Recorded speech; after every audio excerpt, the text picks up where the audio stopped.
अपना प्रतिबिंब ठाकुर जी इसलिए नहीं देखते क्योंकि स्वयं ठाकुर जी मोहित हो जाते हैं खुद ही पर। जैसे ही ठाकुर जी ने स्वयं का प्रतिबिंब देखा, प्रतिबिंब देख के आगे बढ़े, लेकिन ठाकुर जी मन में विचार करने लगे, मुझे सबके स्वभाव प्रिय हैं, लेकिन अपना यदि देखूं तो अपना प्रतिबिंब बहुत प्रिय है। जब स्वयं को देखता हूं प्रतिबिंब में तो ऐसा लगता है कि मानो जो सबको मोहित कर रहा है वो स्वयं को जब देखे तो खुद भी मोहित हो रहा है, क्योंकि प्रतिबिंब कभी झूठ नहीं बोलता। प्रतिबिंब का ये स्वभाव है, आप जैसे हो वैसा आपको दिखाता है।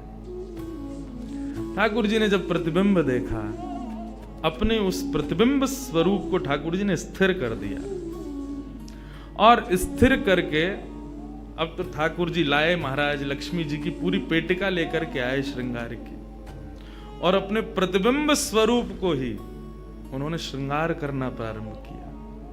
किशोरी जी के श्रृंगार का इतना भाव बताते हैं, किशोरी जी की नथ बेसर ऐसी, किशोरी जी के कान के कुंडल ऐसे, किशोरी जी के पांव की महावर ऐसी, क्यों ना हो, क्योंकि श्याम सुंदर ने श्रृंगार किया है। किशोरी जी का जो स्वरूप है वो ठाकुर जी ने उसका श्रृंगार किया है। नारायण बैठे महाराज सिंहासन लगा करके अपने प्रतिबिंब का ही श्रृंगार कर रहे हैं। मोर पीछ हटाया, मुकुट उतार के दूर रखा, घुंघराले केशों को खोल दिया, नेत्रों में सुंदर सुंदर छोटा छोटा काजल लगाया, माथे पर एक सुंदर बिंदिया लगाई है, होठों पर निर्मल लालिमा लगाई है, गले में हार पहनाया, सर्वांगीण श्रृंगार किया, और लक्ष्मी जी की चुनरी ला करके जैसे ही शीश पर से चढ़ा करके ठाकुर जी ने थोड़ा सा जो श्याम रंग है उसको जैसे ही गौर वर्ण किया, वैकुंठ के उस प्रतिबिंब में से मानो जैसे सूर्य चंद्र का एकाकार रूप प्रकट हो गया हो, इतना तेज पुंज प्रकट हो गया कि ठाकुर जी भी अपने नेत्रों को छुपाने लगे। थोड़ी देर नेत्रों को बंद करने के बाद जब बड़ी धीरे से ठाकुर जी ने जब अपने प्रतिबिंब की ओर देखा तो किशोरी जी का दिव्य स्वरूप वहां प्रकट हो गया।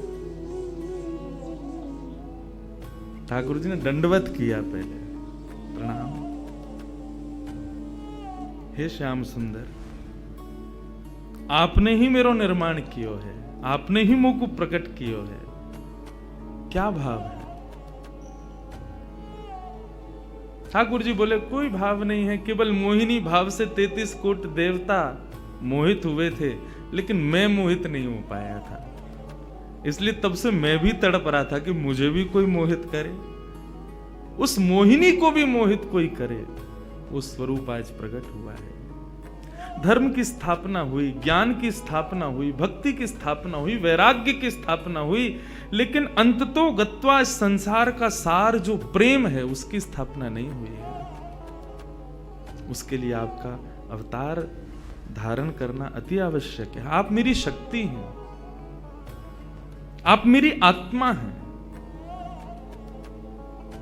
पूरा विश्व और पूरे विश्व की दिव्य चेतना किसकी प्राप्ति के लिए दौड़ रही है कि आत्मा एक दिन परमात्मा में मिल जाएगी, लेकिन उस परमात्मा में आत्मा जो विद्यमान है वही तो किशोरी जी हैं। उस आत्मा की परमात्मा की जो आत्मा है वही तो श्री राधा जी हैं।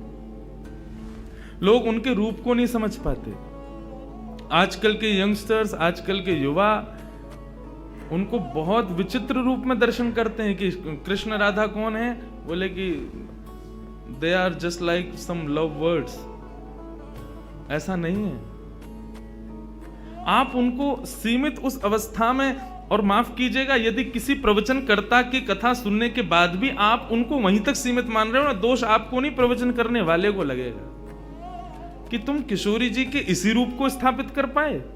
इसीलिए कथाओं में ज्यादा किशोरी जी का प्रसंग ना हम कहते हैं ना उसका स्पर्श करते हैं। स्पर्श करने पहले से भी 100 बार सोचते हैं।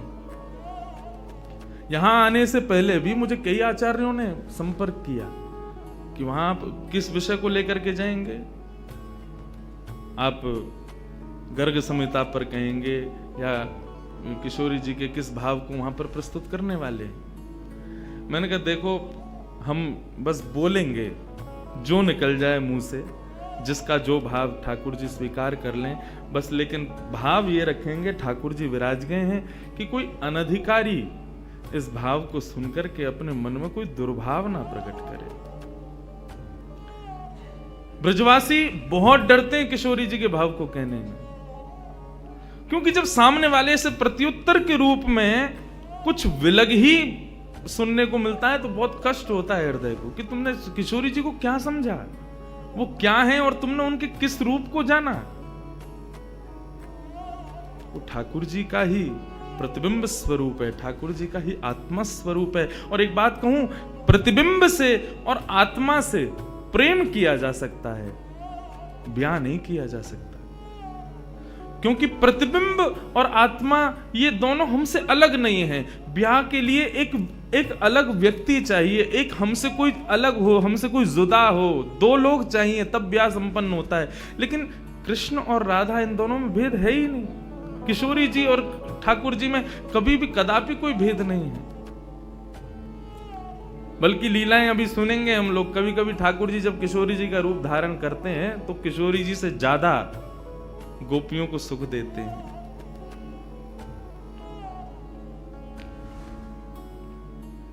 ऐसा भाव किशोरी जी से प्रार्थना की ठाकुर जी ने कि आप पधारो।